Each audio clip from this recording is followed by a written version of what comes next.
Triangle Strategy is a love child between publisher Square Enix and developer Artdink, targeting what looks like a spiritual successor to Final Fantasy Tactics, but in reality, feels like a half-baked attempt at recapturing that magic.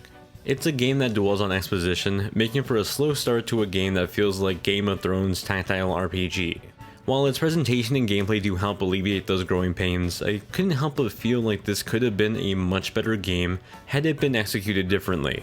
Taking place in the continent of Norzelia, our story unfolds as the three countries of Aesfrost, Hizante, and Glenbrook enter an era of peace talks after a 30-year salt war over resources. Aesfrost controls the iron mines, Hizante controls the salt trade, and Glenbrook is, well, sort of there just to make sure the two don't go to war again. In hopes of entering a new era of peace, the nations enter talks of trade agreements, arrange marriages to unite the nations, and so on, with plenty of other JRPG tropes that feel like a JRPG mixing the likes of Lord of the Rings with Game of Thrones. Its script and exposition of events are dense, going on for various missions at a time, before I ever got to touch a glimpse of gameplay. While its story does start to flesh out and open up the further you progress into it, it's a slow grind that takes a lot of energy and effort out of the players to pay attention before they can play. Even then, when you do get the chance to play, some of the more pivotal moments are reserved for cutscenes. Across the 40 to 45 hour playtime, it's a lot, and despite playing this game for the last week, it feels like I've been playing it for a month, both in a good and a bad sense. The battles are easily the best parts of Triangle Strategy, and the fact that they're so rare makes it such a painful experience. Similar to Final Fantasy Tactics structure, Triangle Strategy uses a turn-based battle system over an isometric grid for movement and attack placement. A timeline at the bottom of the screen tells you the order of attacks from each player, while the highlighted color system lets you know how far you can move and where you might get hit. After you make your movement, you're able to choose in what direction to leave the character facing before you end your turn.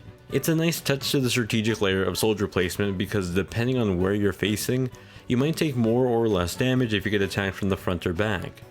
Likewise, if you pinch an enemy target, landing an attack can also trigger a free follow-up from another soldier.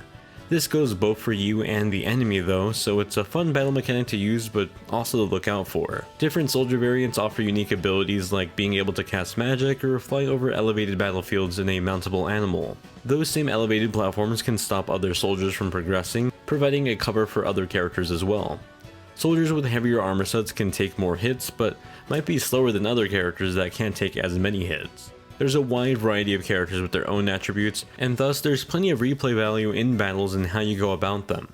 As you complete battles, you can earn kudos, a currency that's used to buy new abilities or weapons, continuing to upgrade your army for the next battle. Speaking of the equipment can be upgraded through the blacksmith using materials earned from prior battles or bought from the merchant. Outside of those weapon upgrades, the main way you get stronger is in mock battles or side quests that level up your characters just in time for the next story mission.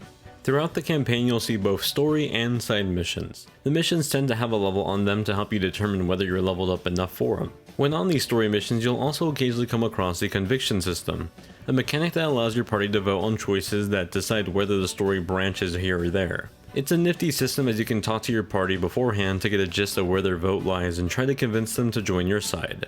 These decisions don't always feel like they alter the story all that much, but when they do, they offer the added replay value of going through the campaign again or loading up a prior save. Triangle Strategy adopts the popular 2D HD art style that became a staple with Square Enix's Octopath Traveler. It's a beautiful art style that hasn't missed a beat since it first became widely popular. Applied over this tactical real-time strategy game, there's a lot more 2D 3D fusion with the verticality of these battlegrounds, making the game feel a lot more like a modern Vandal Hearts game. The dynamic camera is able to move around the battlefield, giving you a wide perspective of the diorama-like presentation. It's oddly charming and delightful, slightly ironic with this being a full-on war story at times.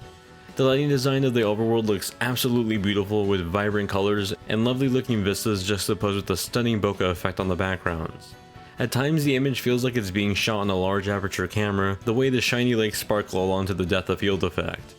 As far as performance, you can expect a locked 30 frames per second running at 1080p in dock mode and 720p in handheld mode. However, despite the pretty decent resolution, there's this filter over the visuals that adds this soft edge to the sprites. The end result leaves a very soft looking picture, especially when compared to something like Octopath Traveler. It's not as noticeable when playing on a smaller display monitor, especially in dock mode, but when playing on a large TV or in handheld mode, it's pretty obvious. You can turn off the depth of field effect in the visual settings, but that doesn't stop the soft looking edges of the sprites. Triangle strategy lets you choose between either English or Japanese voice acting, but despite the choice, I didn't find myself resonating with either one of the dubs that much. I think the Japanese dub was better than the English dub by a long shot, but both came off as relatively flat performances as someone that natively speaks English and studied Japanese in college. I think part of that is because of the dialogue writing that has some very interesting localization choices made when translating the dialogue to English. Luckily, it's not all that bad, with the music truly being the standout part of the sound design and direction. Composed by Akira Shinju, who you might recognize for their work on Fullmetal Alchemist Brotherhood, he's crafted such an epic collection of orchestral pieces that live up to par with the whole Game of Thrones-like vibe this game is going for. Battle 12 is easily one of the best battle themes I've heard this year. The music alone has kept me awake during the long exposition pieces. I should clarify, not because it's loud, even though it is, but it's because it's so dang good. Triangle Strategy is a good game, but it requires you to meet it halfway, and honestly at times, it can feel like a lot. There's plenty of gaps between some of the best battles this has to offer, with prolonged story pieces that, as much as they were interesting, also feel tiring. Those story beats are delivered in a pretty flat performance for most of it, in a presentation that's pretty but also oddly blurry. Yet despite my criticisms, when it does give you control of the battle, the ability to customize your forces, and level up your army, well, it's so much fun. Triangle Strategy is good, for those willing to put up with its obtuse way of storytelling.